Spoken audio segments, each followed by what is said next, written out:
Questo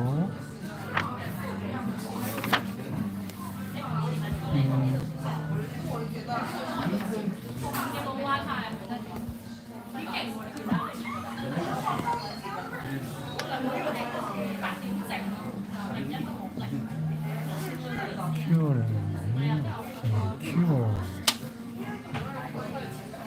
Okay. Cure. It may be cure the disease.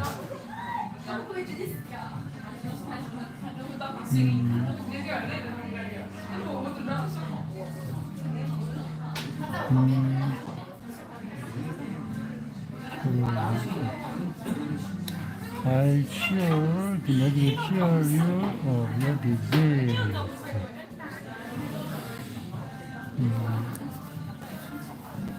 Cure. Okay, cure and re-cure. Clear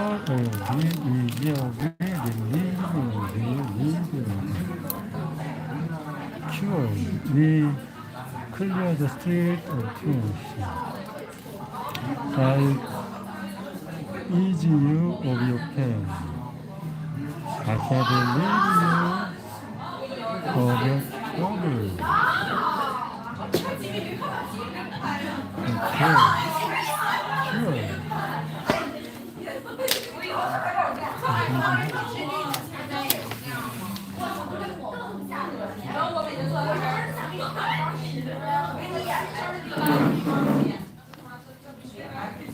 Men are so proud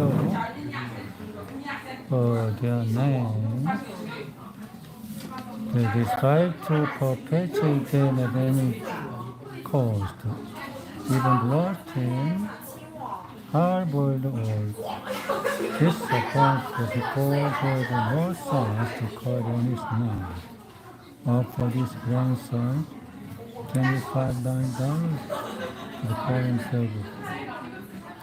20 years ago, rich men used to pay orders to dedicate their book to them.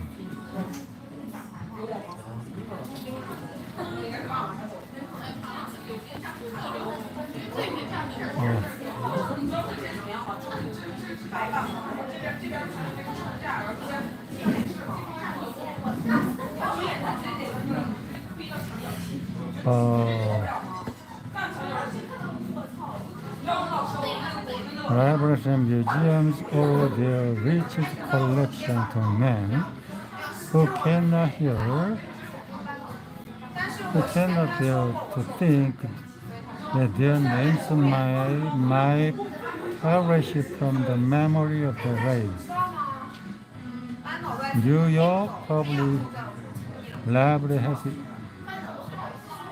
collections. The Metropolitan Museum names of Benjamin Altman and Dr. Morgan. Nearly every church is beautified by stained glass windows commemorating the names of them. Most people don't remember names for the simple reason that they don't take the time and energy to concentrate and repeat and fix a name in their mind. They make excuses for themselves if they are too busy. But they are probably no busier than Franklin D. Roosevelt, and it takes time to remember and recall in the name of the mechanics with whom he come in contact.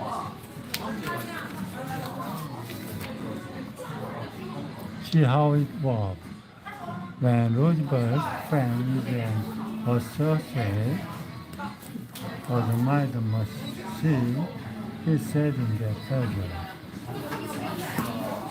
I certainly appreciate all the time and effort you have spent in developing this car. This is my fine job. You admire the radio, special rear vision review, mirror and cloud. A special spotlight, the kind of sitting person to drive seat. Special suitcase in the trunk. In other words, he took notice of every detail to which he knew I had given considerable thought. He made a point of bringing these various pieces of equipment to the attention of Mrs. Roosevelt, Miss Parkins, and the Secretary of Labor, and his secretary. He even brought the old colored photo into the picture by saying, George, you want to take particularly good care of the suitcase? When the driving lesson was finished, the president turned to me and said, well, Mr. Chamberlain, I've been keeping the Federal Reserve Board waiting 30 minutes. I guess I'd better get back to work.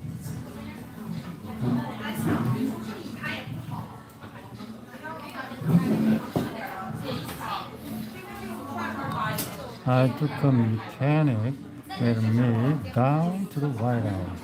He was interested in Roosevelt.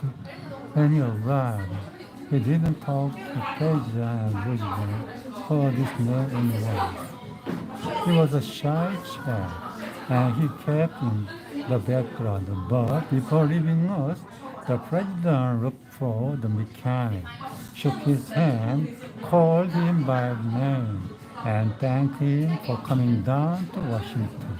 And there was nothing functional about his stand.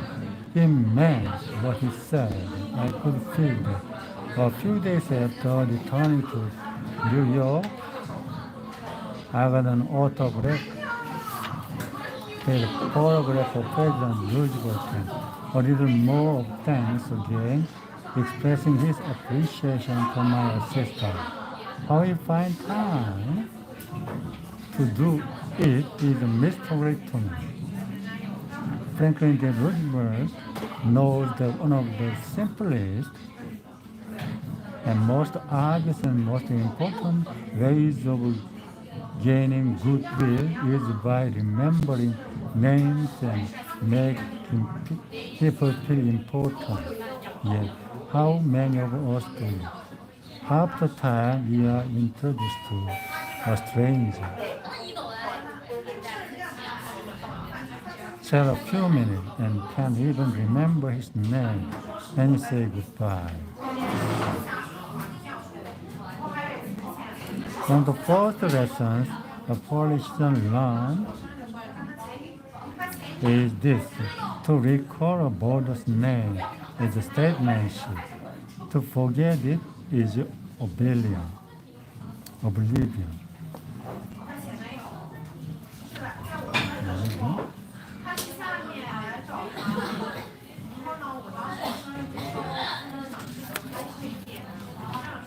And the ability to remember names is almost unimportant in business and social contexts, as it is in politics. Napoleon the Third, Emperor of France and the nephew of the great Napoleon, boasted that, in spite of all his royal duties, he could remember the name of every person he met. This technique is simple. If he didn't hear the name distinctly, he said, "So sorry, I didn't get the name clearly." Then,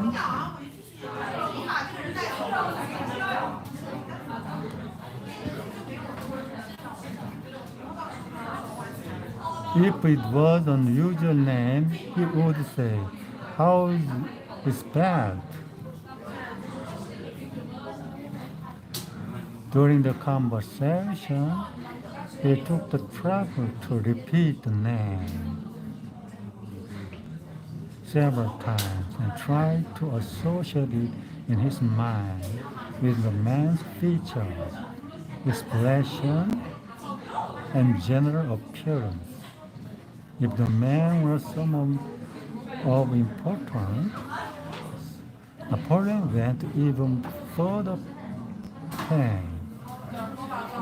As soon as his Royal Highness was alone, he wrote the man's name down on a piece of paper, looked at it, concentrated on it, fixed it securely in his mind, and then tore up the paper. In this way, he gained an eye impression of the name, as well as an ear impression. All this takes time, but good manners, said Emerson, are made up of petty sacrifices. So if you want people to like you, rule 3 is remember that a man's name is to him the sweetest and most important sound in the English language. An easy way to become a good conversationalist.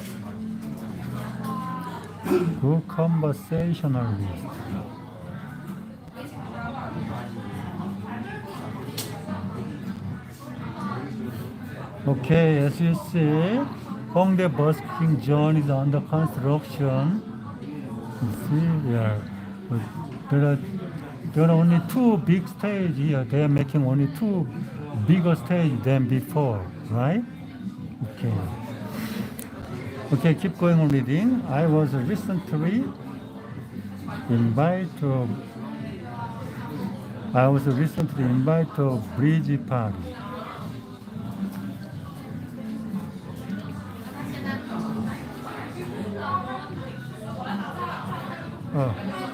Personally, I don't play bridge. And there was a blonde there who didn't play bridge either.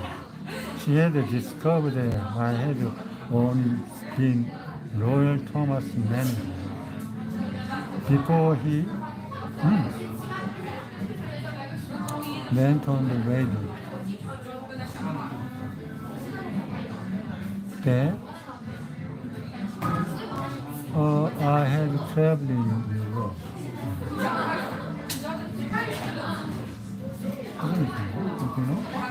London.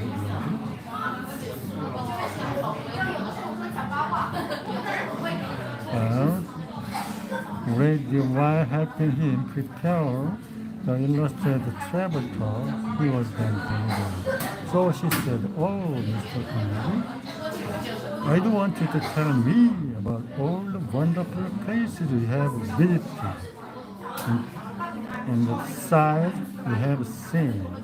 As we sat down on the sofa, she remarked that she and her husband had recently returned from a trip to Africa. Africa, I explained. How interesting. I always wanted to see Africa, but I never got there except for 24-hour stay once in Algeria. Tell me, did you visit the big game country? Yes. How fortunate I am to tell me about Africa. That was good for 45 minutes. She never again asked me where I had been or what I had seen. She didn't want to hear me talk about my travel. All she wanted was an interested listener. So she could expand her age and tell about where she had been. Was she unusual? No, many people like that.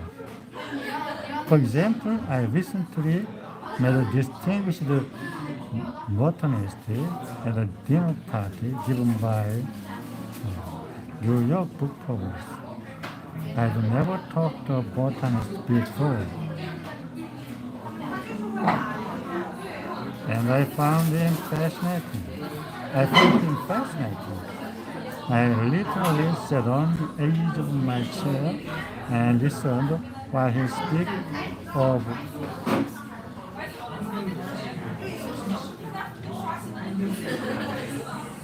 and Luther Burbank indoor gardens told me astonishing facts about the humble potato. I had a small indoor garden of my own, and he was good enough to tell me how to solve some of my problems. As I said, we were at a dinner party. There must have been a dozen other guests there, and I violated all the canons of courtesy. Ignored everyone else.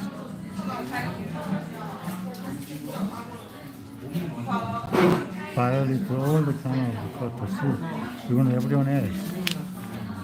And talked for hours to the botanist. Midnight came. I said good night to everyone and departed. The botanist then turned to our host and paid me several flattering compliments. I was most stimulated. I was this and I was that.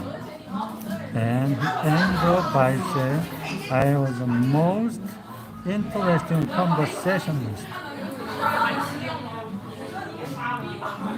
As interesting conversationalist, uninteresting uninteresting conversationalist. Why? I'd said hardly anything at all. I couldn't have said anything if I had uh, wanted at all. I couldn't have said anything if I had wanted to without changing the subject. For I don't know any more about botany than I know about the anatomy of penguin. But I had done this. I had listened intently. I had listened because I was genuinely interested, and he felt it.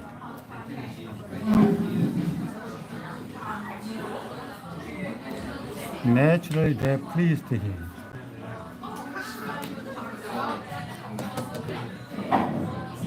That kind of listening is one of the highest compliments you can pay to anyone. Few human beings, wrote Jack Walker in Stranger in Love. Human beings are proof against the implied flattery of rapt attention, went even further than giving him rapt attention. I was hearty in my approbation and lavish in my praise.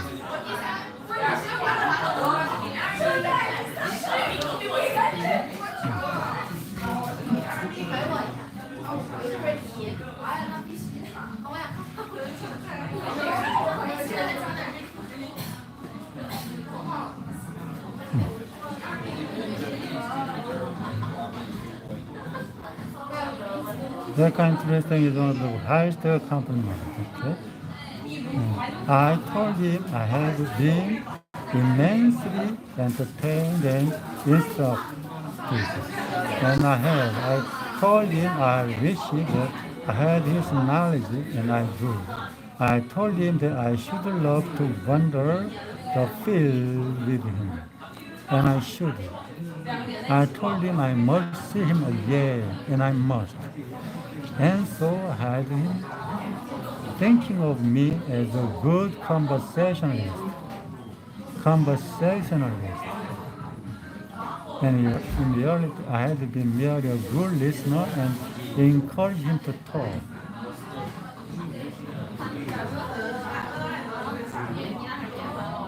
What is the secret?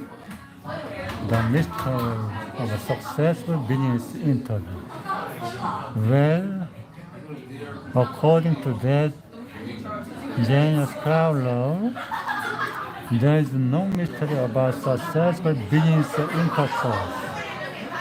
Exclusive attention to the person who is speaking to you is very important. Nothing else is so flattering as that.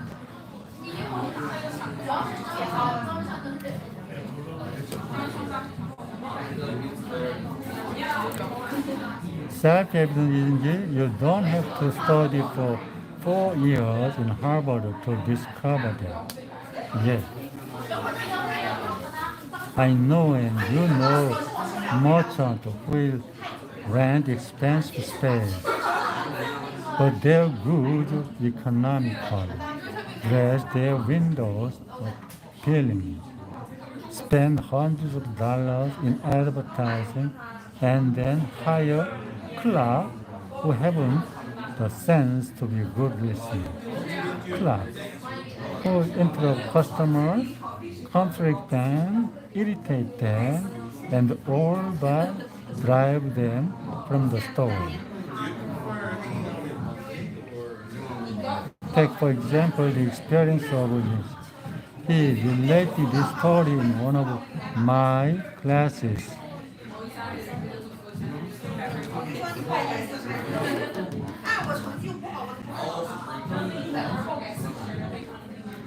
He bought a suit. He bought a suit in a department store in the enterprising city of New York. New Jersey near the sea.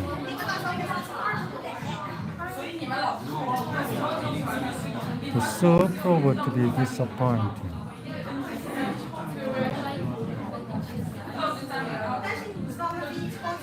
Dial the core log up and darken the color of his shirts. Taking the suit back to the store, he found the salesman had dealt with and told his story. Did I say he told his story? Sorry, that is an exaggeration. He attempted to tell his story, but he couldn't. He was interrupted. We've sold thousands of those shoes. The salesman retorted, and this is the first complaint we have ever had. That was what his words said, and his tone was even worse. His belligerent tone said, "You are lying." Thank you. I think you are going to put something over on me, don't you? Well, I show you a thing or two. In the heat of this argument, a second salesman pitched in. All dark shoes love a little at first, he said. They can be helped, not in shoes at that price. It is in the dye. By this time, I was fairly settling. Mr. Wharton remarked as he told his story. The first salesman questioned my honesty.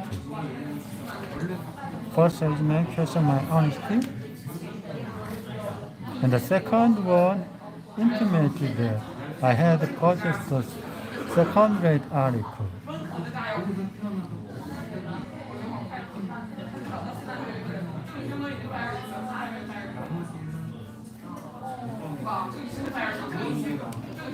I boiled. I was on the verge on the point of telling them to take these shoes and go to hell. When suddenly the head of the department strolled by. He knew his business. He changed my attitude completely.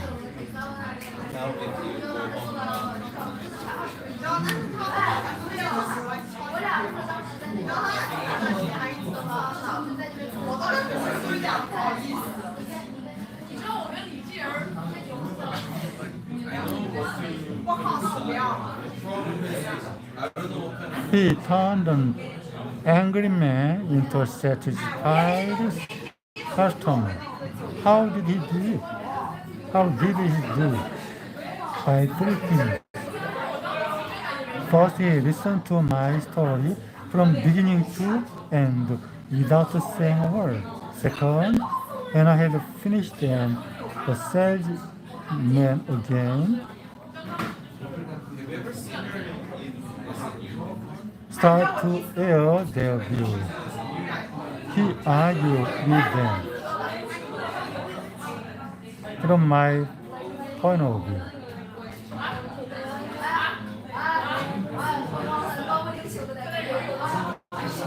Not only did he point out that my color object was stained from the shoes, but he also insisted nothing should be sold from the store that did not give complete satisfaction. Third, he admitted he didn't know the cause of the trouble and said to me very simply, What would you like me to do with the soup? I'll do anything you say. Only a few minutes before, I had been ready to tell them to keep their confounded, but now I answer. I want only your advice. I want to know whether the concern is temporary and anything can be done about it. If anything can be done about it. He suggested I try the soup for another week.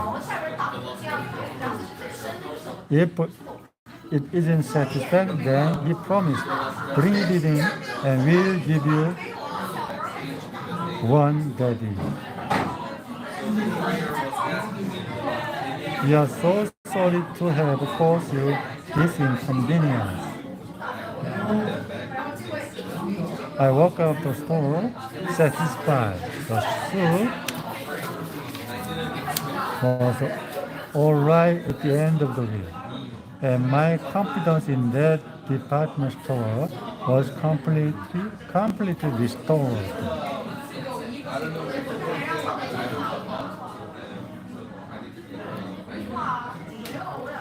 Small wonder the manager was head of his department.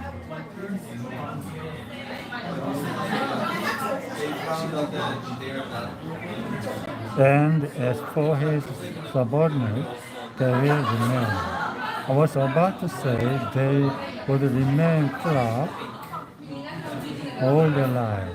No, they will probably be demoted to the wrapping department, where they never will come in contact with customers.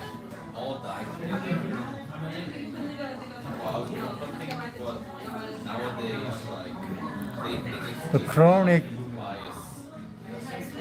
kicker, even the most of a violent critic, will probably soften and be subdued in the presence of a patient, sympathetic listener who will be silent. While the fine filter deflects like a king cobra and spew poison out of its system.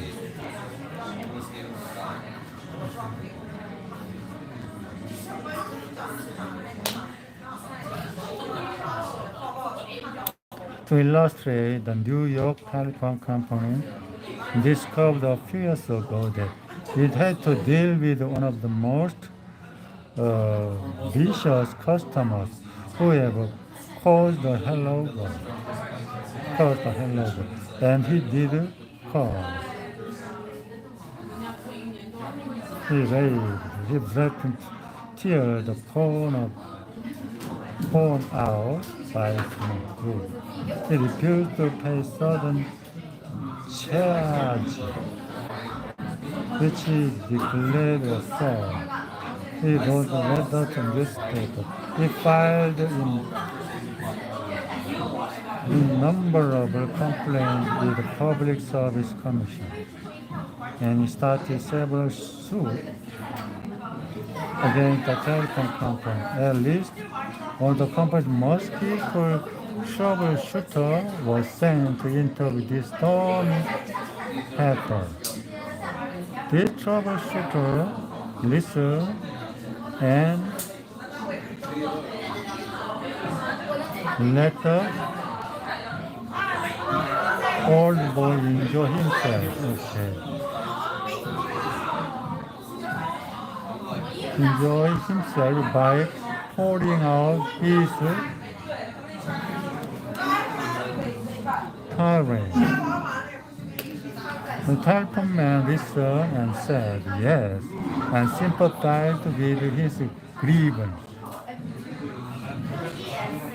He raved on, and I listened for nearly 3 hours. The troubleshooter said, as he related his aliens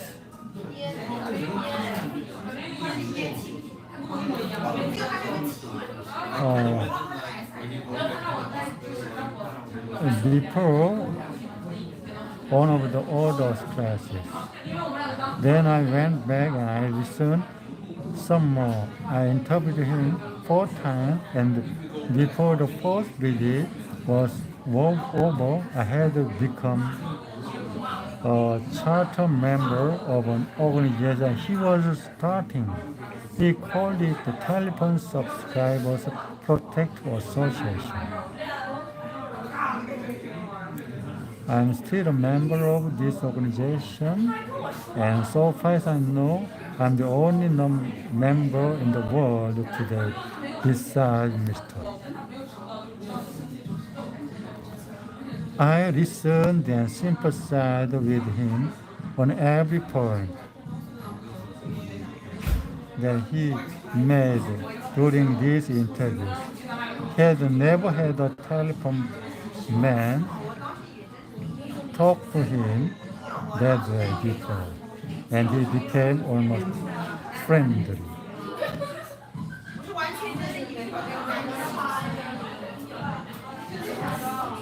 The point on which I went to see him was not even mentioned on the first visit, nor was it mentioned on the second or third.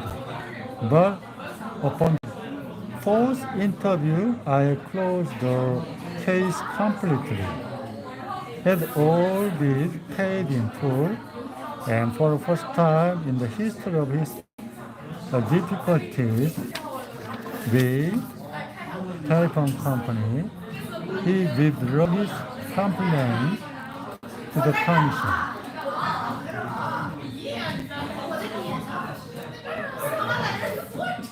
Doubtless, Mr. considered himself to be a holy crusader defending the public right against careless exploitation, but in reality, what he wanted was a feeling of importance. Oh, but in reality, what he wanted was a feeling of importance.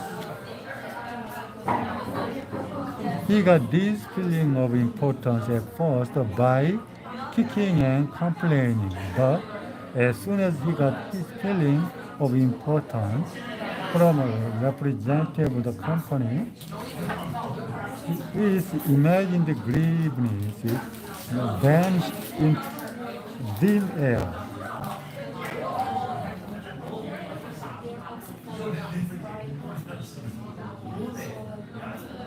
Our morning years ago, an angry customer stormed into the office of the founder of the become the world's largest district of Oldham. This man owed us $15. It sent him. The customer denied it, but we knew he was wrong.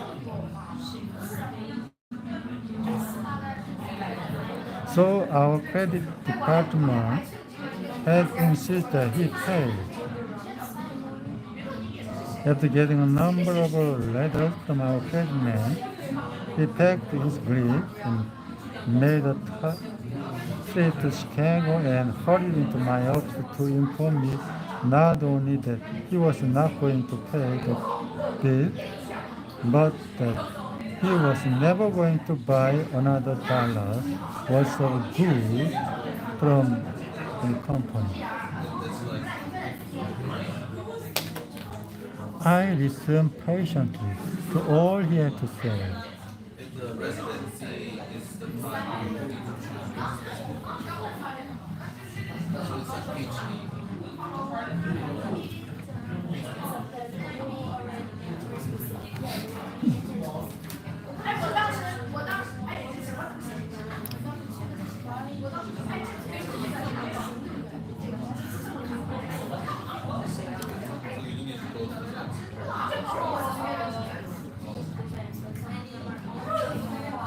I listened patiently to all he had to say. I was tempted to interrupt, but I realized that it would be bad policy. So I let him talk himself out. When he finally simmered down and got in a receptive mood, I said quietly, I want to thank you for coming to Chicago to tell me about this. You have done me a great favor.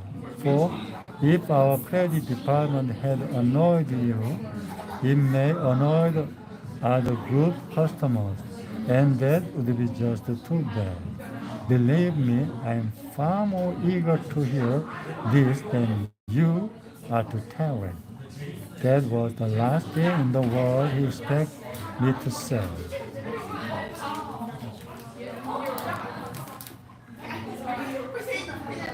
I think he was triple disappointed because he had come to Chicago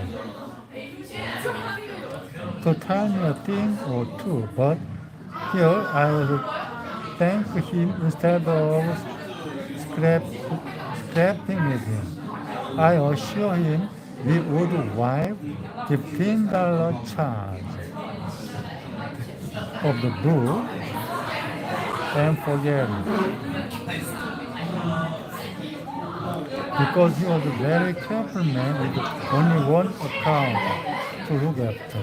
While our clerk had to look after thousands, therefore he was less likely to be wrong than we were. I told him that I understood exactly how he felt and that if I were in his shoes, I should undoubtedly feel precisely as he did. Since he wasn't going to buy from us anymore, I recommended some other wooden houses. In the past, we had usually lunched together when he came to Chicago. So I invited him to have lunch with me this day. He accepted reluctantly, but when he came back to the office, he placed a large order than ever before. He returned home in a soft mood and wanting to be just as fair with us as we had been with him. Looked over his bill, found one that had been misread, and sent us a check for $15 with his apologies. Later, when his wife presented him with a baby boy, he gave his son the middle name of Dutton, and he remained the son and custom of the house until his death over 22 years after. 22 years after. Years ago, a poor Dutch immigrant boy was washing the window of a bakery shop. After school for 50 cents a week. And his people were so poor that he used to go out in the street with a basket every day and collect stray bits of coal that had fallen in the gutter where the coal wagons had delivered fuel.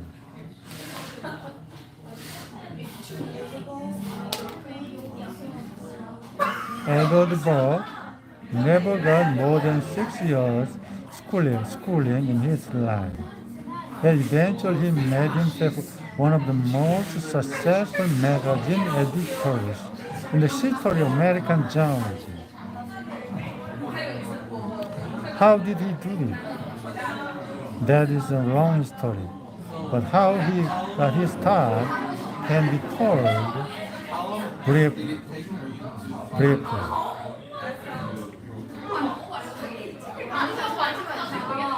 He got his start by using the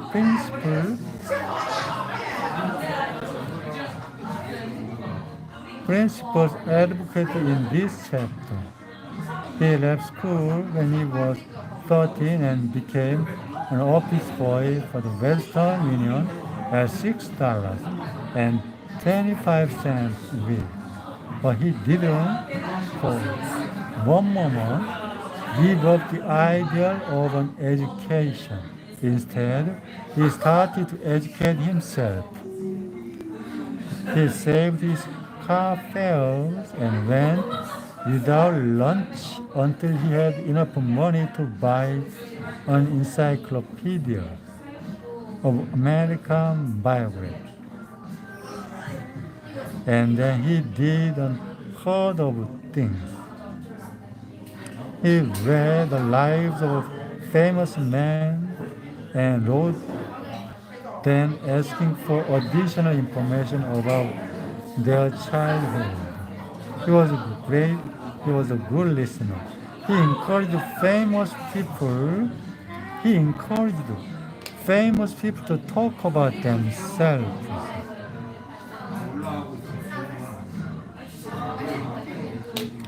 He wrote General James Garfield, who was then running for president, and asked if it was true that he was once a toy boy on a canal.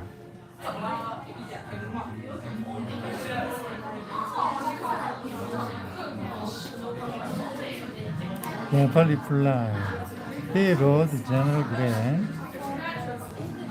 asking about a certain battle.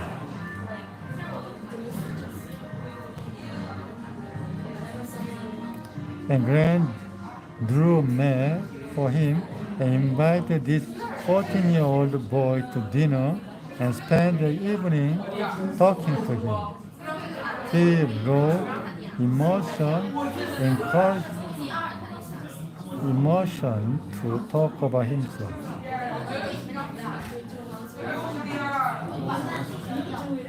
This Western Union messenger boy was soon corresponding with many of the most famous people in the nation.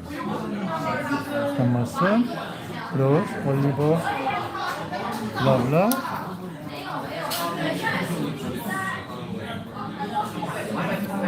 He not only corresponded with these distinguished people, but as soon as he got a vacation, he visited many of them as a welcome guest in their home. This experience imbued him with confidence that was invaluable. These men and women fired him with a vision and an ambition that revolutionized his life. And all this humility was made possible solely by the application of the principle we are discussing here.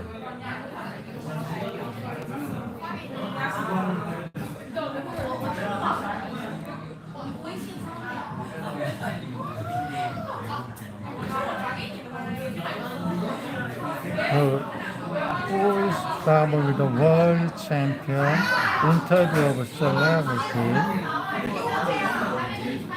declared that many people fail to make a favorable impression because they don't listen attentively. They have been so much concerned with what they are going to say next that they do not keep their ears open. Big men have told me that they prefer good listeners to good talkers, but the ability to listen seems rarer than almost any other good faith. And not only big men crave good listener, but ordinary folk do too. As the Reader's Digest once said, many persons call a doctor when all they want is an audience.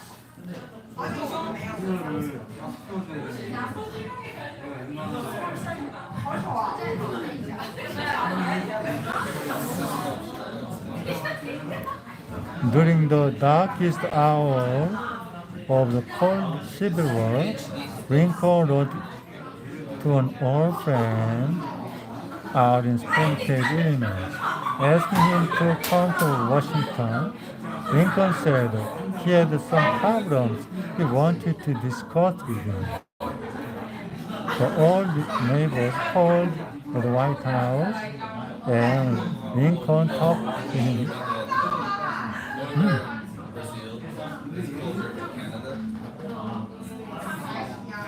To discuss with him. Old neighbors, okay.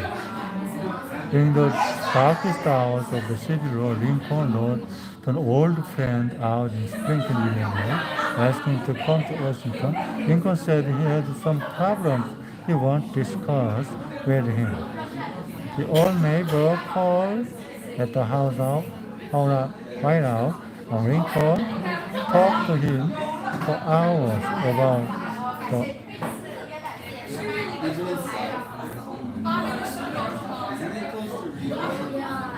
the visibility of issuing a proclamation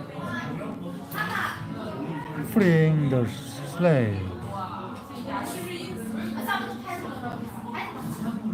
Lincoln went over all the arguments for and against such a move, and then read letters and newspaper articles, some denouncing him for not freeing the slaves, and others denounced him for fear he was going to free them. After talking for hours, Lincoln shook hands with his old neighbor and said goodnight, and sent him back to Illinois without even asking for his opinions. Lincoln had done all the talking himself. That seemed to clarify his mind. He seemed to feel easier after the talk. Our friend said Lincoln hadn't want advice. He had wanted merely a friendly, sympathetic listener to whom he could humble himself. That's what we all want when you are in trouble. That's frequently all the irritated customer want, and dissatisfied employee or her friend. If you want to know how to make people shun you and laugh at you behind your back, and even despise you, here is the recipe. Never listen to anyone for long. Talk insistently about yourself. If you have an idea while the other fellow is talking, don't wait for him to finish. He isn't as smart as you. Why waste your time listening to his idle chatter? But riding, interrupt him in the middle of a sentence. Do you know people like that? I do, unfortunately. And the astonishing part of it is that some of them have their names in the social register.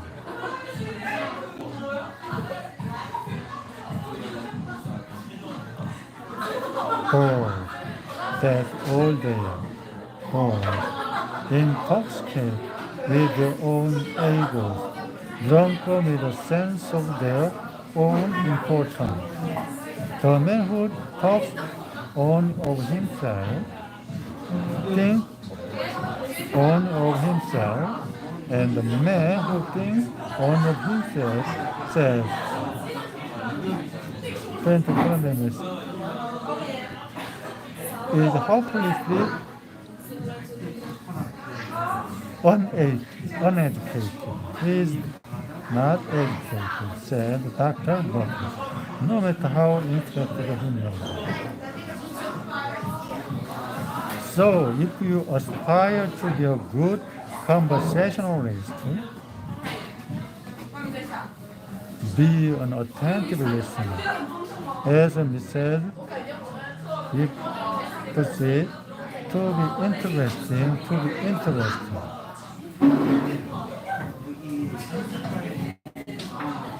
Ask questions that the other man will enjoy answering. Encourage him to talk about himself and his accomplishments.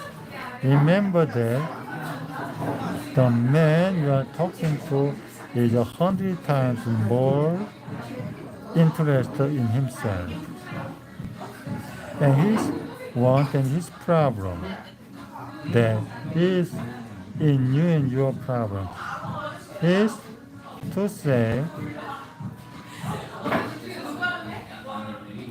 means more to him than a famine in China that kills 1,000,000 people. A boil on his neck interests him more than 40 earthquakes in Africa. Think of that the next time you start a conversation. So, if you want people to like you, your goal is be a good listener, encourage others to talk about themselves. How to interest people. That's correct. Oops.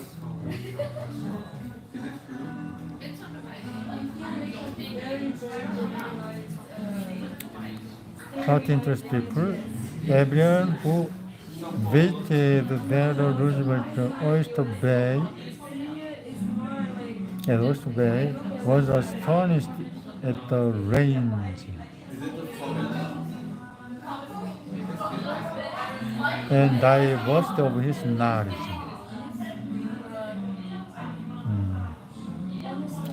Whether it was a cowboy or rough rider, dear politician or diplomat, wrote Roosevelt knew what to say to him. And how was it done? Answer was simple. Whenever Roosevelt expected a visitor, he set up late the night before, reading up on the subject in which he knew his guest was particularly interested. For Roosevelt knew, as all listeners know, that the royal lot of man's heart is to talk to him about the things he treasures most.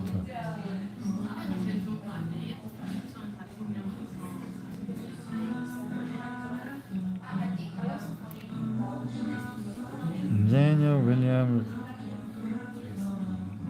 professor of literature at Yale, learned this lesson early in life. When I was 8 years old and was spending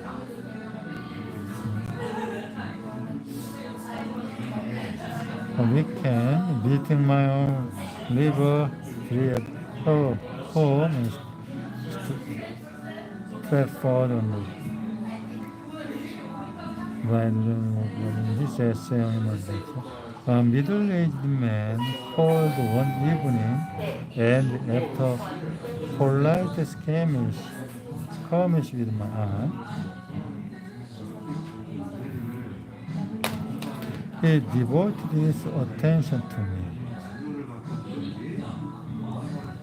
At the time, I happened to be very excited about God, and I visitor discussed the subject in a way that seems to me particularly interesting. After he left, I spoke of him with enthusiasm. What a man, and how tremendously interesting both. My aunt informed me he was a New York lawyer, that he cared nothing whatever about that. Took not the slight interest in the subject. But why then did he talk all the time about both? Because he is a gentleman. He saw you were interested in both, and he talked about the things he knew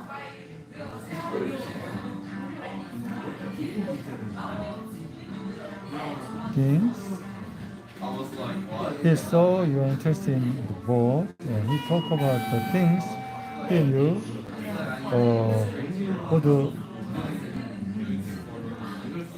interest and please you.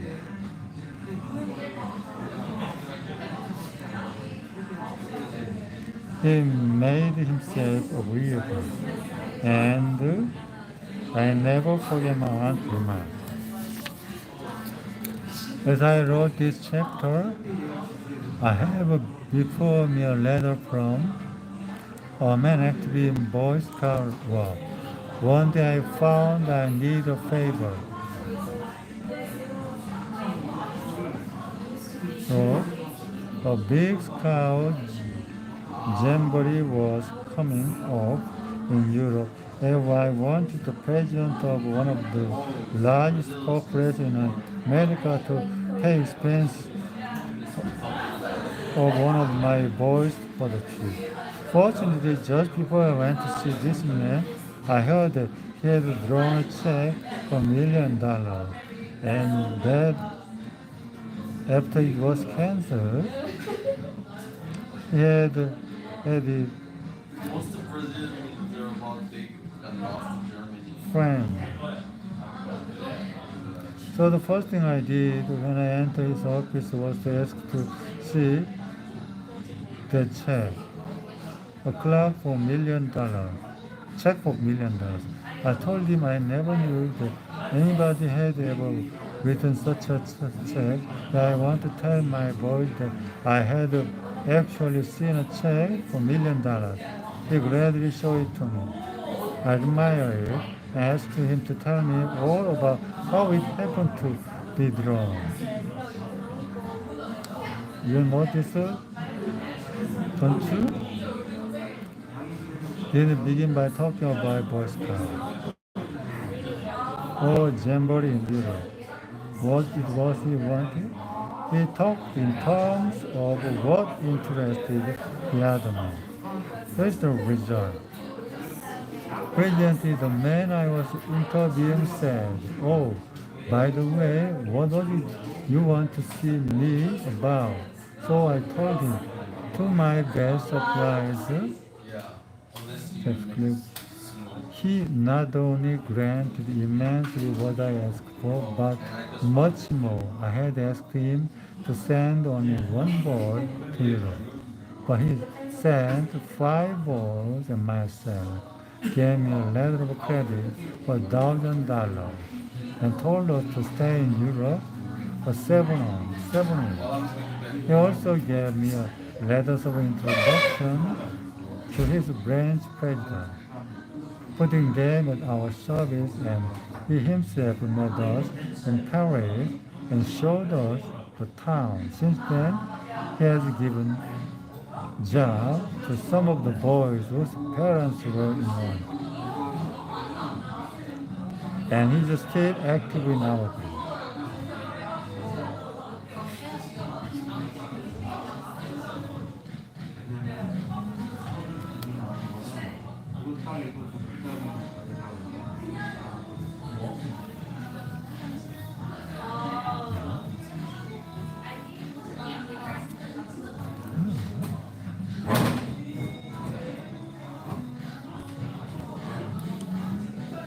Yeah, I know. If I hadn't found out what he was interested in and got him warming up first, I wouldn't have found him one time as easy as approach. The Um, husband was definitely in the station.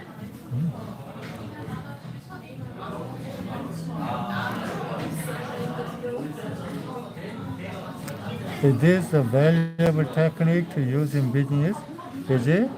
Let's see. Technology, one of the highest class banking firms in New York, has been trying to sell bread to mm, baking firms. The bread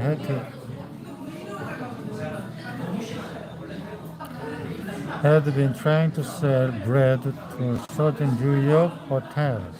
Had called on the manager every week for 4 years. He went to the same social affairs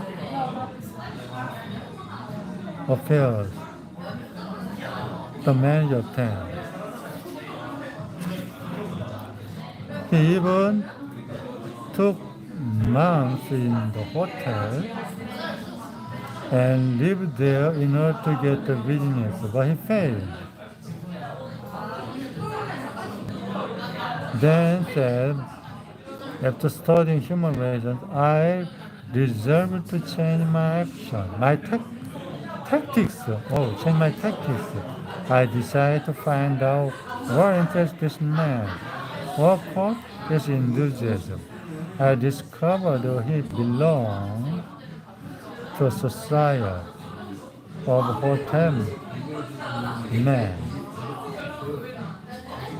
called Hotel Greeters of America. He not only belonged, but his bubbling enthusiasm had made him president of the organization and president of the International Greeters. No matter its conventions were held, he would be there even if he had to fly over mountains or cross desert or seas.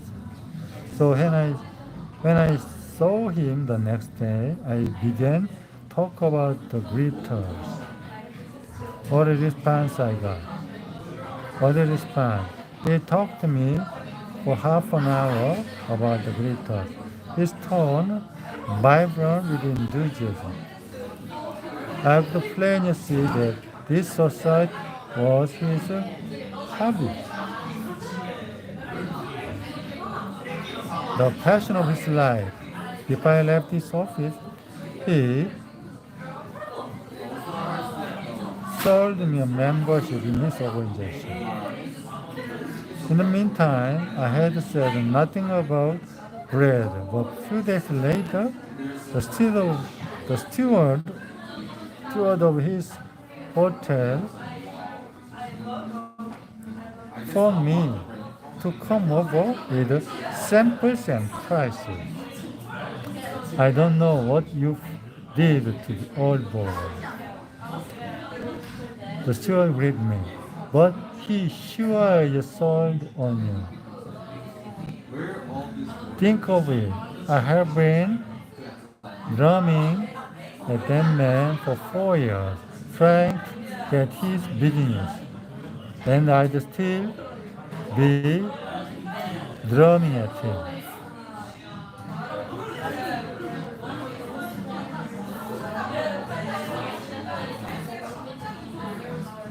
If I had finally taken the trouble to find out what he was interested in and what he enjoyed talking about.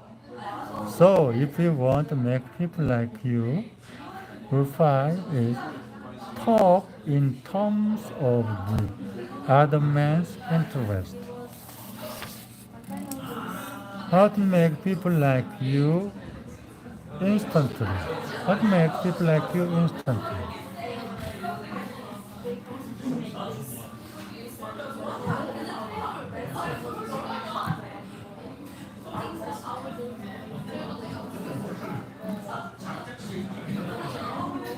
I was waiting in line to register a letter in the post office. I was waiting in line to register a letter in the post office. I noticed that the registry clerk was bored with his job, weighing envelopes, handling out the stamp, making change, issuing receipt. The same monotonous grind year after year. So I said to myself, I'm going to try to make that chap like me. Obviously, to make him like me, I must say something nice, not about myself, not about him. So I asked myself, what is there about him that I can honestly admire?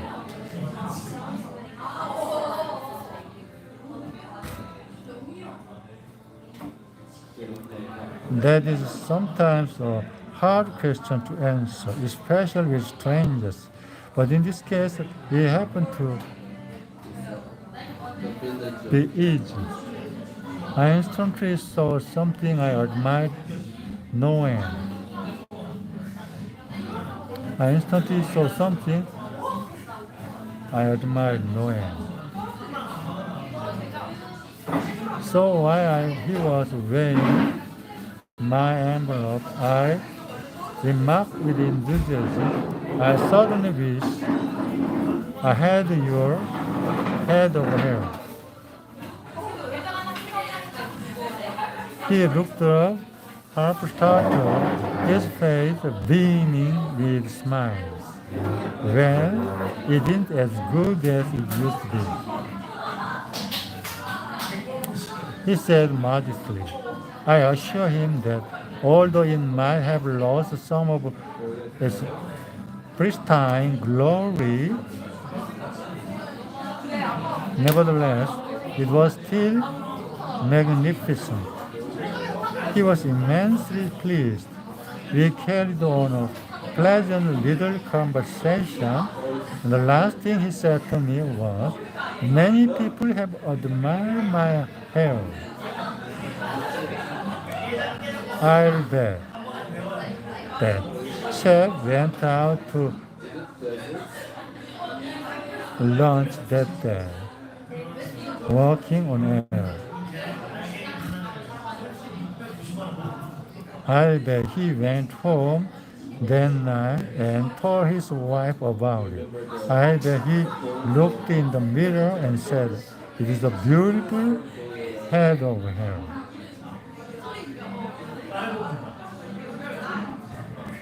I told this story once in public and a man asked me afterward, what did you want? Get out of him.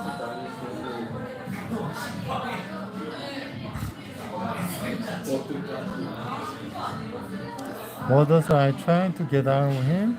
What was I trying to get out of him?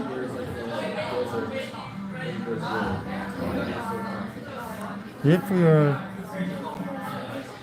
we are so contemptibly selfish that we can radiate a little happiness. Pass on a bit of honest application without trying to screw something out of the other person in return. If our souls are no bigger than sour crab apples, we shall meet a failure we so richly deserve. Oh yes, I did want something out of the check. I wanted something priceless, and I got it. I got the feeling that I had done something for him without his being able to do anything, whatever, in return for me. There is a feeling that glows and sings in your memory long after your instant justice. There's one more important law of human conduct.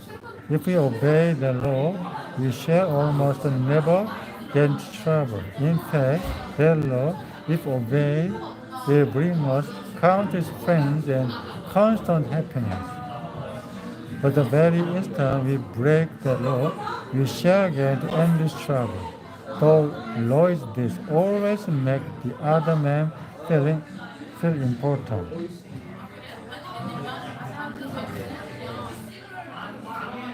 Professor John Dewey, as we have already noted, says that desire to be important is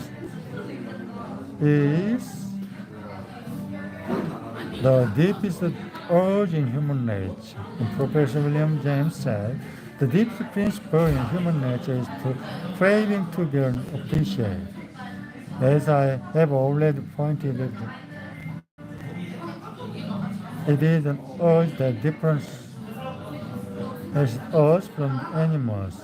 It's the urge that has been responsible for civilizing itself. Philosophers have been speculating on the rules of human relations for thousands of years. And out of all that speculation, there has evolved only one important precept. It is now not new. It is as old as history. Number 32 is fire worshippers in the Persia 3,000 years ago. Confucius preached this in China 24 centuries ago. The founder of Taoism taught it to his disciples in the Valley of the Han. Buddha preached on the bank of the holy Ganges 500 years before Christ. The sacred books of Hinduism taught it 1,000 years before that. Jesus taught it among the stone hills of Judea 19 centuries ago. Just summed it up in one thought: probably the most important rule in the world. Do unto others as you would have others do unto you. You want the approval of those with whom you come in contact. You want the recognition of your true worth. You want a feeling that you are important in your little world. You don't want to listen to cheap, insincere flattery, but you do crave sincere appreciation. You want your friends and associates to be a childlike, hearty in their appreciation and lavish in their praise. All of us want that. So let's obey the golden rule and give unto others what we would have others give unto us. How? When? Where? The answer is all the time, everywhere. For example, I asked the information clerks in Radio City for the number of office dressed in a neat uniform. He prided himself on the way he dispensed knowledge.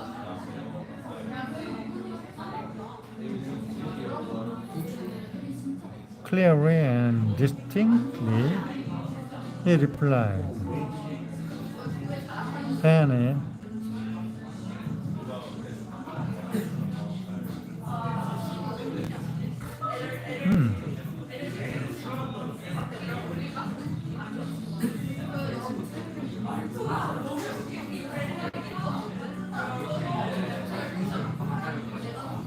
I rushed for the elevator and paused and went back and said, I want to congratulate you on the splendid way you answered my question.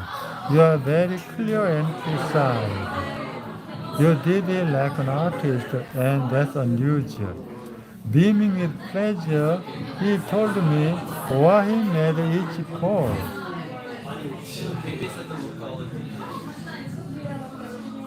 and precisely why each phrase was uttered as it was. My few words made him carry his necktie a bit higher, and as I shot up to the 18th floor, I got a feeling of having added a triple to the sum total of human happiness that afternoon.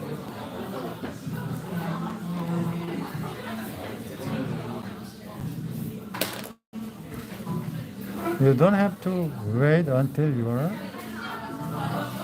You don't have to wait until you are amb- uh, ambassador to France of China of blah blah.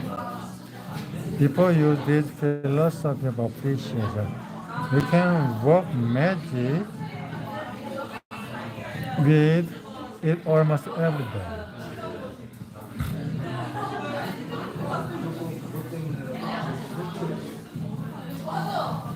일하는 곳도 여기 명예 침대잖아요. 그런 거는 좋아가지고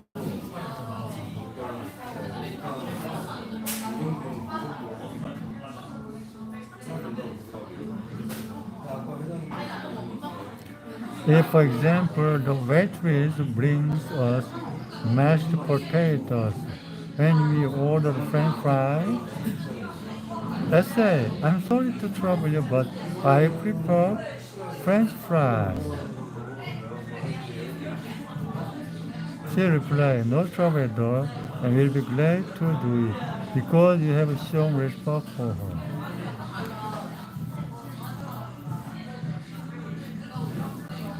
Little phrase such as, I'm sorry to trouble you. I'm sorry to trouble you. Would you be so kind as to? Won't you please? Would you mind? Thank you. Little phrases like that oil the curb of the mountainous, monotonous grind of everyday life.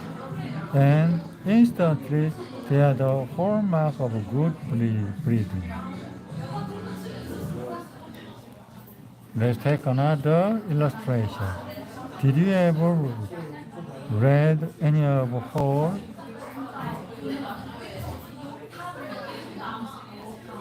Canaan's novel, The Christian, the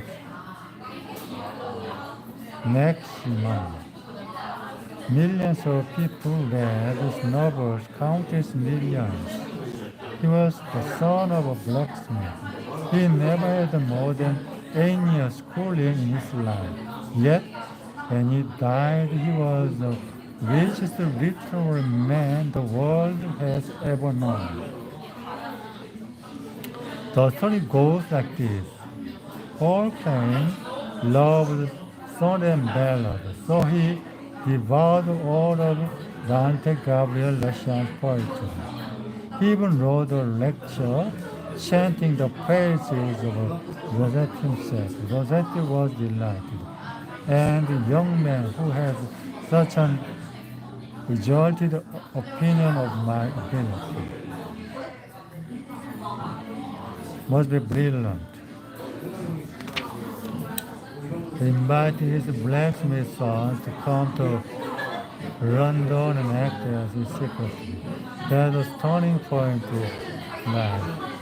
In his new position, he made a literary artist of the day, profiting by their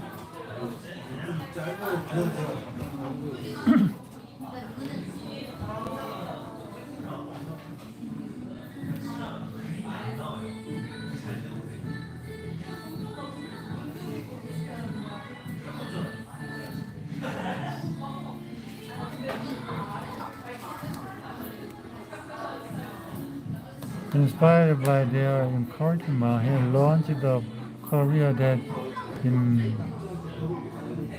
emblazoned his name across the sky. His song, Libertas, the Isle of Man, became Mecca for tourists from the far corner of the world. And he left an estate of $2,500,000.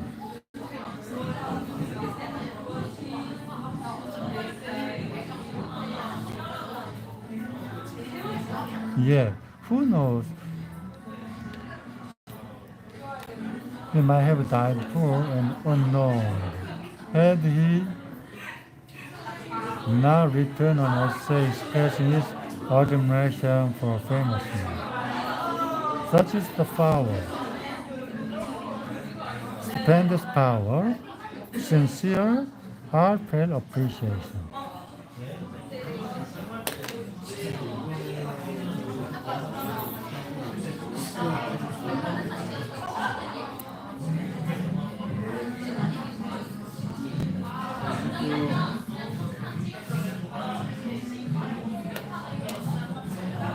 Let's consider himself important.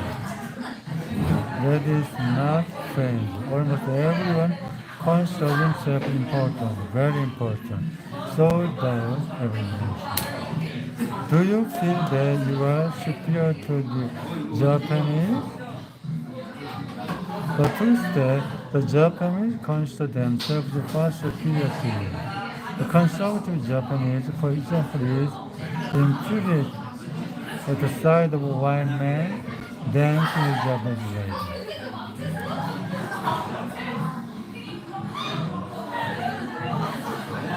Do you consider yourself superior to the Hindu in India? That is your privilege. But million Hindus feel so infinitely superior to you that they wouldn't before themselves by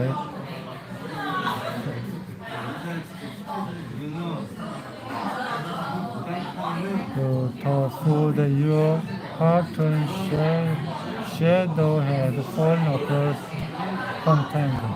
Do you feel you are superior to the Eskimos? Yeah.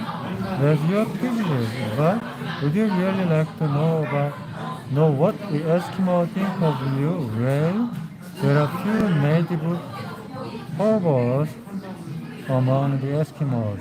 What is born who refuse to work?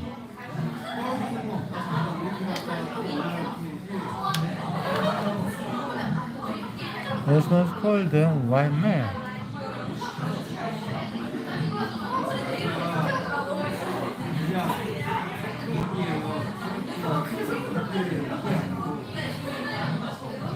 They think they are utmost thing of content, term of content.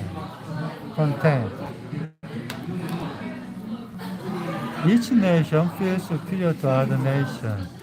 That breeds each nation feels superior to other nation. That breeds patriotism.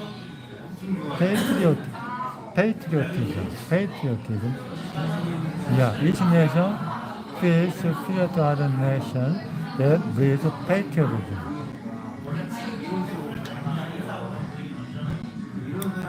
Patriotism and words. The unvarnished truth is that almost every man you meet feels himself superior to you in some way. And sure way to his heart is to let him realize in some subtle way that you recognize his importance in his little world and recognize it sincerely. Remember,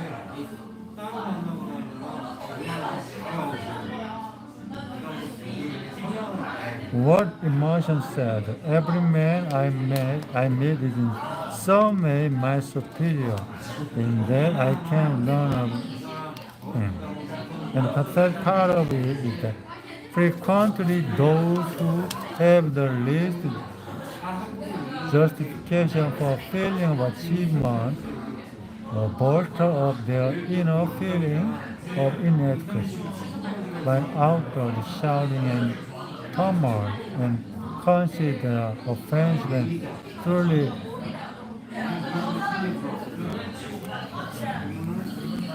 knows Shakespeare put it, men, proud men, dressed in a little brief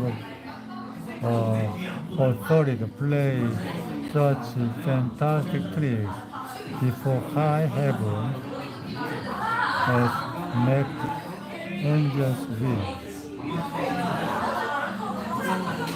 I'm going to tell you three stories of how these men, my own course, have applied these principles with remarkable results. Let's take the case first of Connecticut attorney who prefers not to have his name mentioned because of his relative.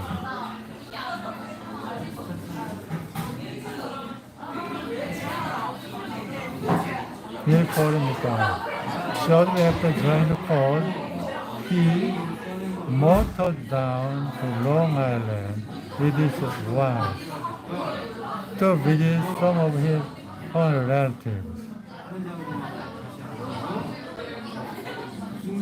She left him to chat with an old aunt of her and then rushed off by herself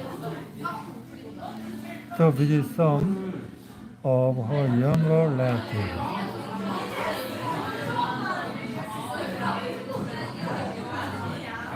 Since he had to make her talk on how he had applied the principles of efficiency, he thought he would begin with the already.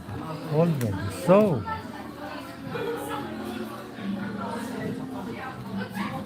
he looked around to see what he could honestly admire. Look around the house to see what he could honestly admire. This house was built about 1890, wasn't it? He inquired. Yes, she replied. That is precisely the year it was built. It reminds me of the house in which I was born, he said. It is beautiful, well-built, roomy. You know, they don't build houses like this anymore. You're right, already agreed. The young folks nowadays don't care for beautiful homes. All they want is a small apartment and electric ice box, and then they go off gathering about their automobiles. This is a dream house, she said in a voice vibrating with tender memories. This house was built with love. My husband and I dreamed about it for years before we built it. We didn't have an architect. We planned it all ourselves. She then showed him about the house and expressed his hearty admiration for all the beautiful treasures she had picked up.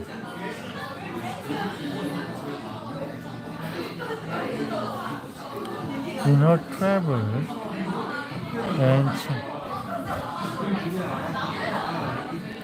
and cherished over a lifetime.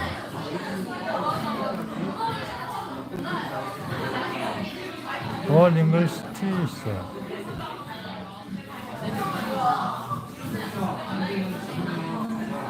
The china, French bed and chairs, Italian paintings, silk, the wrappers that had once hung in a French chatter.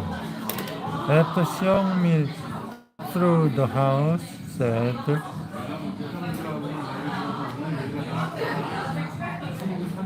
she took me out to the garage. There, jacked up on glass, was a Picard car almost new.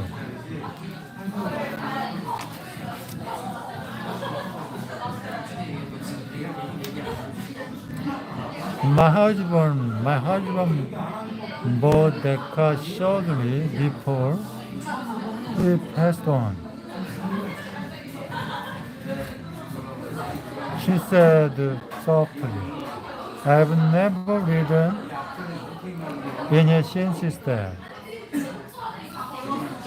You appreciate nice things, and I'm going to give this car to you. Why, Auntie said, you overwhelm me. I appreciate your generosity, of course, but I couldn't possibly accept it. I'm not even a relative of yours. I have a new car and you have many relatives that would like to have that Packard. Relatives, she exclaimed. Yes, I have relatives who are just waiting till I die so they can get that car. But they are not going to get it. If you don't want to give it to them, you can very easily sell it to a second-hand dealer, he told her. Sell it? She cried. Do you think I ought to sell this car? Do you think I stand to see strangers riding up and down the street in that car? The car that my husband bought for me? I wouldn't dream of selling it. I'm going to give it to you. You appreciate beautiful things. He tried to get out of accepting the car, but he couldn't without hurting her feelings. This old lady lived in a big house all alone with her position, her French antiques. Her memory was starving for little recognition. She had once been young and beautiful and sought after. She had once built a house warm with love and had collected things from all over Europe to make it beautiful. Now in the isolated loneliness of old age, she craved a little human warmth, a little genuine appreciation, and no one gave it to her. And when she found it like a spring in the desert, her gratitude couldn't adequately express itself with anything less than the gift for Packard car. Let's take another case. Donald McCall, superintendent of Lexus and Northern Landscape Architect, New York, related this incident. Shortly after I heard the talk about how to win fans and influence people, I was landscaping instead of a famous attorney.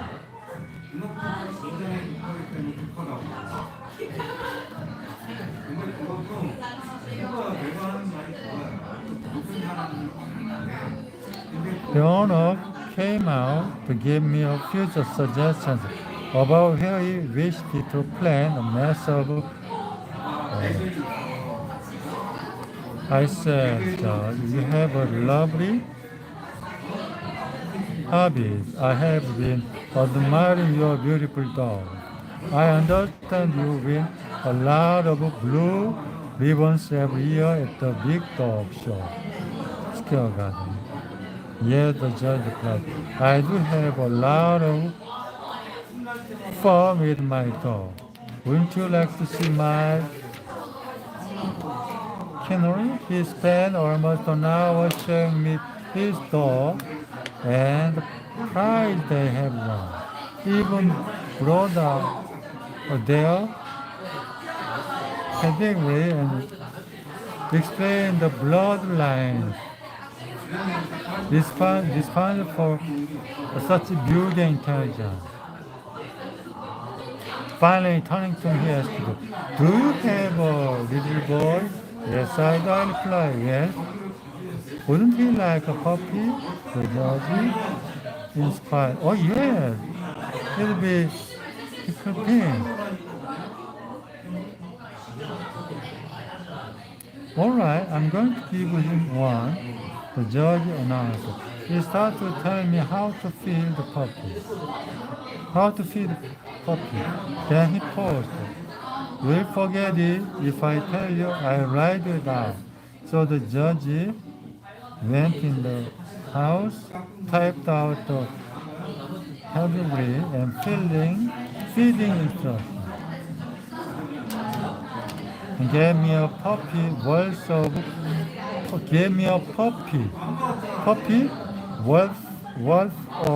$100. And 1 hour and 15 minutes of his valuable time, largely because I expressed my honest admiration for his IBM achievement. George Eastman of Kodak fame invented the transparent film that made motion pictures possible, amassed a fortune of $100 million, and made him one of the most famous businessmen on earth. In spite of all this tremendous accomplishment, he craved little recognition, even as you and I.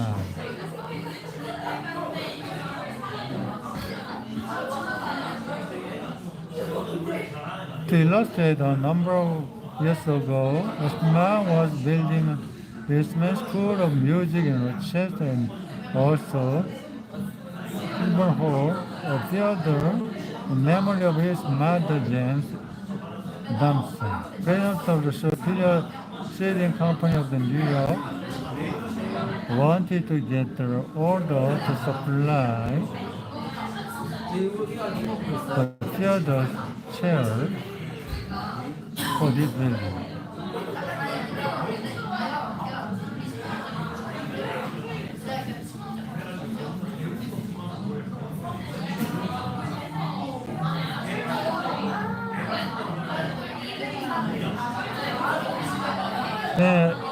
Thompson arrived. The architect said, "I know you're going to get this order, but I can tell you right now that you won't stand the ghost of a show if you take more than 15 minutes of George Eastman's time." 5 minutes, okay?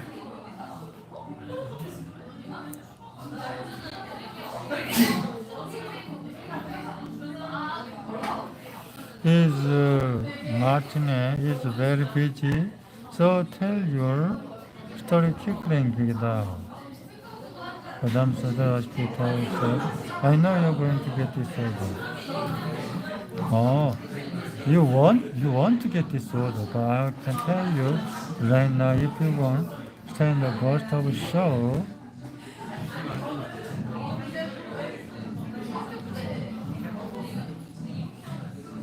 if you take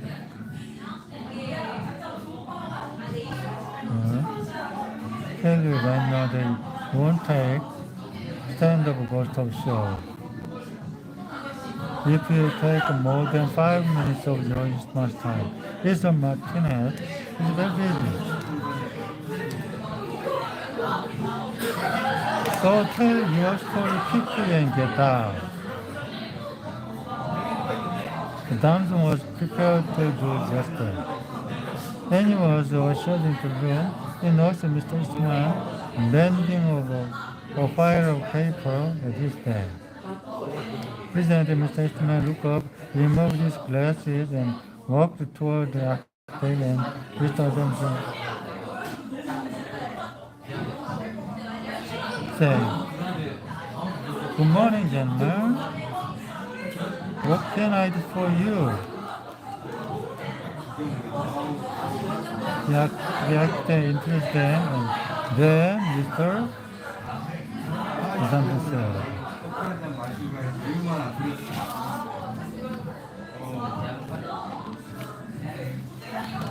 While we have been waiting for you, Mrs. Ma, I will be admiring your faces. I wouldn't mind walking myself. If I had a room like this to work. You know, I'm in the interior woodworking business myself. I never saw a more beautiful office in all my life. Rosemary replied. You remind me of something I had almost forgotten. It's beautiful, isn't it? I enjoyed a great deal when it was first built. But I come down here now with a lot of other things on my mind. I sometimes don't even see the room for weeks at a time.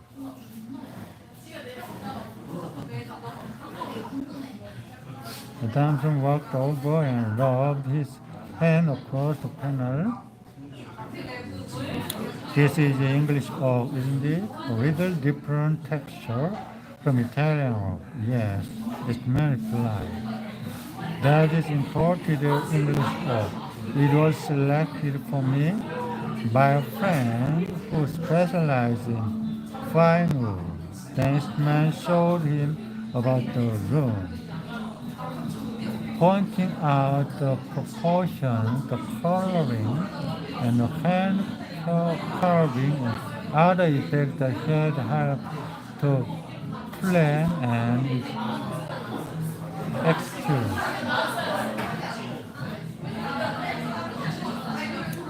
While drifting about the room, admiring woodwork, they paused before a window and Joyce's man, Miss Muddy's softly spoken away, pointed out some of the institutions through which he was trying to help humanity. The University of Rochester, the General Hospital,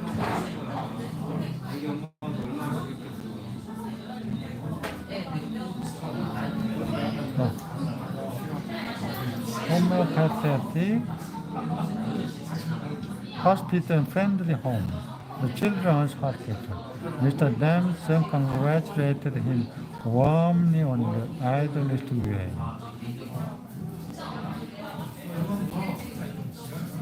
He was using his wealth to alleviate the sufferings of humanity.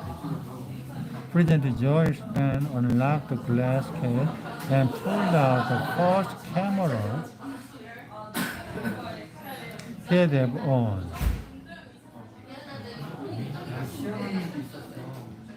An invention he had bought from an Englishman. Benson questioned him at length about his early struggles to get started in business. And Mr. Eastman spoke with a real feeling about the poverty of his childhood, told how his widowed mother had kept a boarding house while he clerked in an insurance office for 15 cents a day.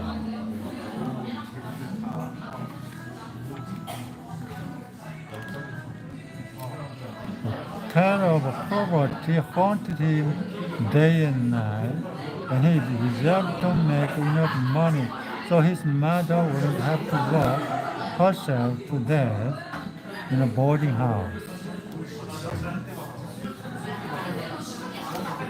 Mr. Damson drew him out with further questions and listened. Observed while he related the story of his experiment with a dry photographic plate.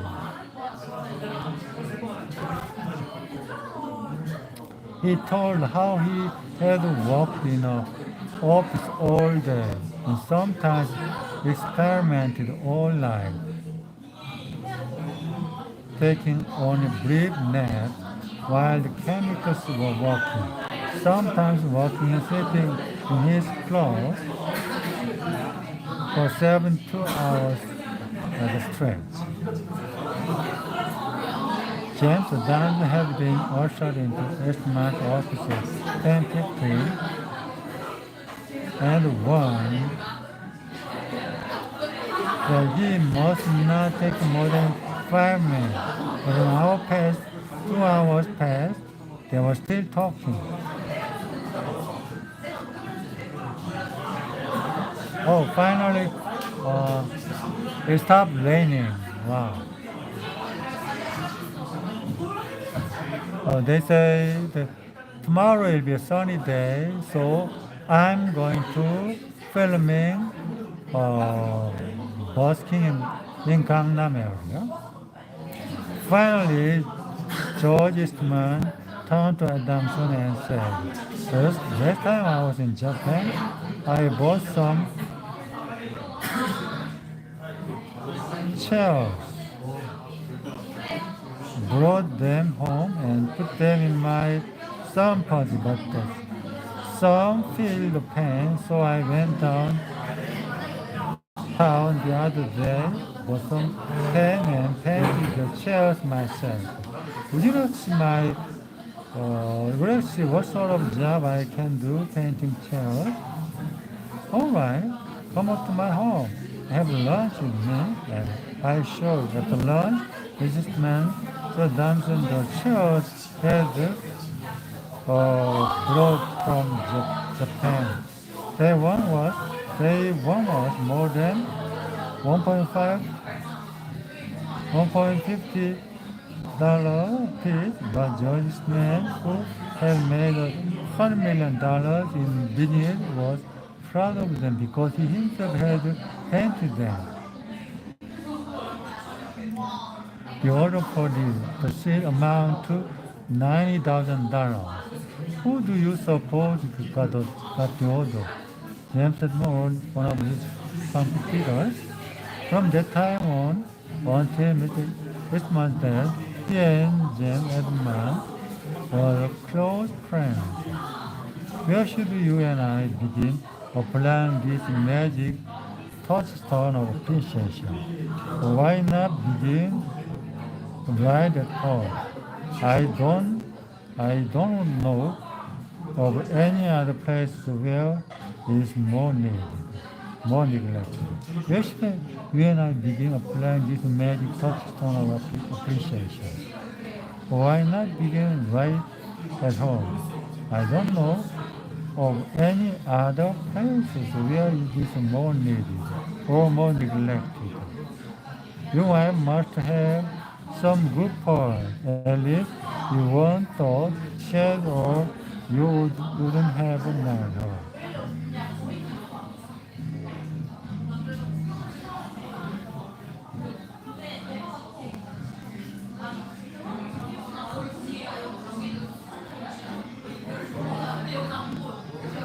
But how long has it been since you expressed your admiration for her attraction?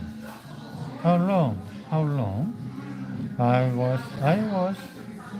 was fishing in the headway waters of the Michigan York years ago.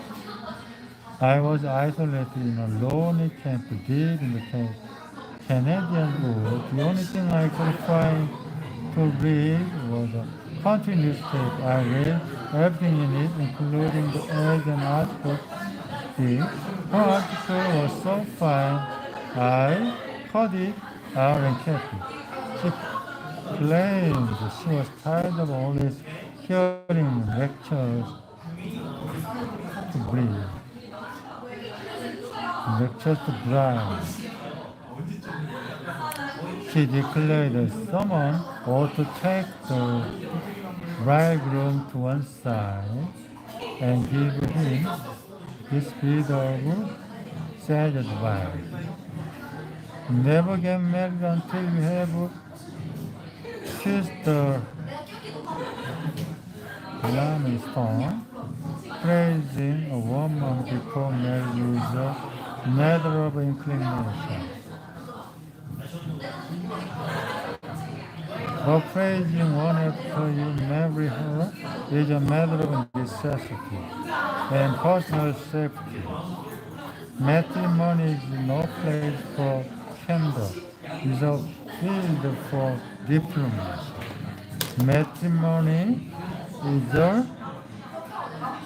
no place for candor, it's a field of diplomacy.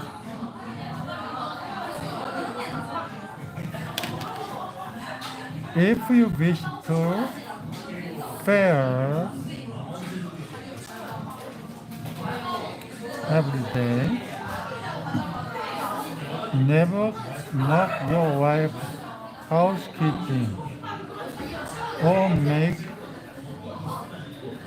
invidious comparison between it and your mother's. But on the contrary, be forever praising her domesticity, her domesticity, domesticity, domesticity, and openly congratulate yourself upon having married the only woman who combined the attractions of Venus and even when she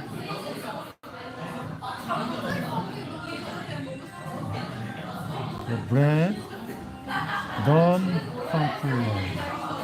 Even when the steak is leather and the bread is cinder, don't complain. Merely remark that the meal isn't up to her usual standard of perfection, and she'll make a burnt offering of herself on the kitchen stove to live up to your idea of her. Your idea of her. Don't begin this too suddenly, or she'll be suspicious. But tonight or tomorrow night, bring her some flowers or box of candy. Don't say, yes, I ought to do it. Do it and bring her a smile in addition and some warm word of affection. If more wives and more husbands did that, I wonder if we should still have one marriage out of every 6 shattered on the rock of Venice. Would you like to know how to make a woman fall in love with you? Would you like to know how to make a woman fall in love with you? Well, here is the secret. Wow, secret? Yes. I'd like to know how to make a woman fall in love with me. Yeah. This is going to be good. It is not my idea. I borrowed it from Dorothy Dix. She once interviewed a celebrated violinist who had won the heart and savings bank accounts of 23 women. And by the way, it ought to be noted in passing that she interviewed him in jail. When she asked him his recipe for making women fall in love with him, he said it was no trick at all. All you had to do was to talk to a woman about herself. And the same technique works with men. Talk to a man about himself, said one of the shrewdest men who ever ruled the British Empire. talk to man about himself and he will listen for hours.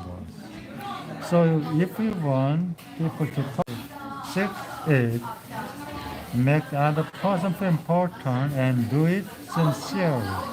You've been reading this book long enough. Close enough, knock the dead ash out of your pies and begin to apply this philosophy of appreciation at once, and the person gets to you and watch the magic work. 6 ways to make people like you become genuinely interested in other people. Smile. Remember, the man's name is to him the sweetest and most important sound of English language. Be a good listener. Encourage others to talk about themselves. Talk in terms of the other man's interest. Make the other man feel important and do it sincerely.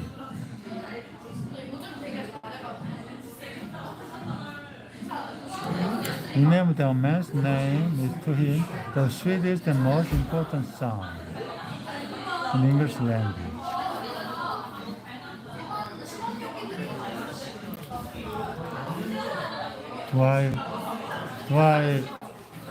Did I read over 2 hours? Oh, exactly over 2 hours.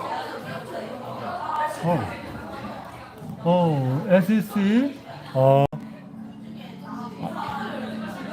I'm just next to Hongdae busking zone.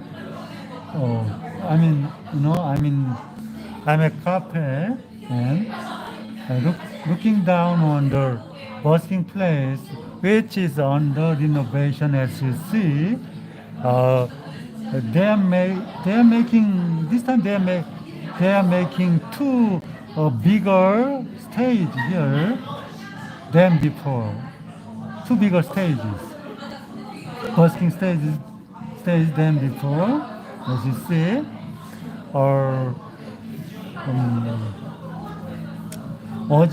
Originally, there are, as far as I remember, there are 5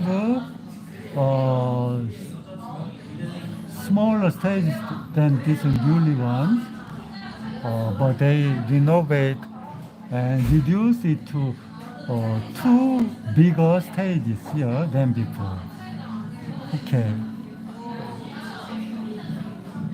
They say they are going to reopen the busking zone. Yes. When they finish it, renovating. Okay.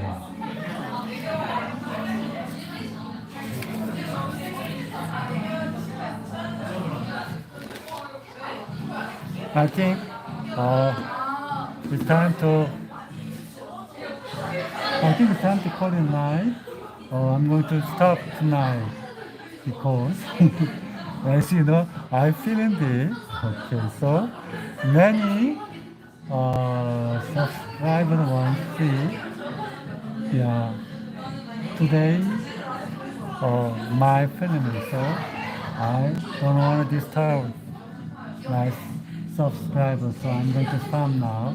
Thank you so much for sharing wonderful living time. Please also watch my today's filming. Okay, thank you so much for sharing wonderful living time. I'll be back again. Thank you so much. Let's take a shot. Look at busking renovation over here. Okay. The busking zone is under renovation, as you see, like this. Yeah. Okay, thank you so much. I'll be back again. Thank